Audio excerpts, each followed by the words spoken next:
Kung nakasabot ka sa rule sa dula, dili ka maratol. Our topic for today is all about 7 essential things for success seekers. So if ikaw ganahan ka mo ayahay mong kinabuhi, ganahan ka mo hawa kung asa ka karon, then dapat dadonin nimong mga butanga. Kay hantod karon sa ako pagpaningkamot, gidaladala gyapon ko ni. Ug I'm here para i-share ninyo. Number 1. Never go broke to impress others. Truth is, if na kay tao nga ganahan nimong paimpreson sa imong kahimtang ron, wala na ilain pa kundi ang imong kaugalingon. Don't fake it. Kaya at the end of the day, ikaw rang magantos. Number 2. Don't let your loneliness make you reconnect with toxic people. Dili ka dapat magpatakag-inom bisan pag uhaw na kakaayo kay wala ta kay baw naa palang nahilo. Number 3. Do what makes you proud instead of what makes you happy. Pwede ka mag-inom diyang straight 1 week, go to club, wala gibuhat para sa imong future. If na mo tabis ni mo kausa, matumban lang imong sapatos, manumbag na ka. O ka ng action, pwede na ikalipay ni mo. Igo na ko siya sa papangig, wa ka baos, nalipay ka pag uli. Or even, pwede ka mag-drugs. Nya after mo kick in ay mong tama, mahappy na ka.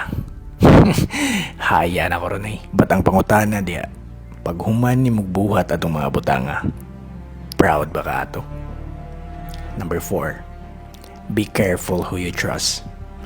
Salt and sugar looks the same. Mumatter ang mga tao nga nagpalibot nimo karon. Be observant. Don't filter. Bisan pag pamilya or relatives. Truth is, sometimes people will love you and support you when it's beneficial para sa ilang side. They will make sure nga naasa sila'y makuha nimo before living. Number 5. You must accept that God created the world with positive and negative aspects. And so life is. Ibutang sa imong nahunang art nga dili ka maka-appreciate og ulan kung wala ka experience og kainit. Dili ka maka-appreciate og kabuntagon kung wala ka experience og kagabion. Dili ka maka-appreciate sa color nga Roy G. Biv if wala ka ila sa black and white. Life is a package. Dawata nga magkuyog na pirmi. Joy and pain, happiness and sadness, or even success and failure. It's up to you na kung asa ka mo dwell anang side. Number 6. Go to the gym. Be physically fit. Sometimes, it's not just building muscles, but it's a mental therapy. For me, it's the best place to make a crucial decision. Last week, sulod lang sa akong 1 hour gym session. Naka-make ko og ₱1,000,000 move. And then, implement din ako the next day. Sometimes, it's not burnout, kundi nakalimot na lang yung tag-feed sa atong soul. UA building coming up. Last but not the least, number 7. Never doubt God's plan.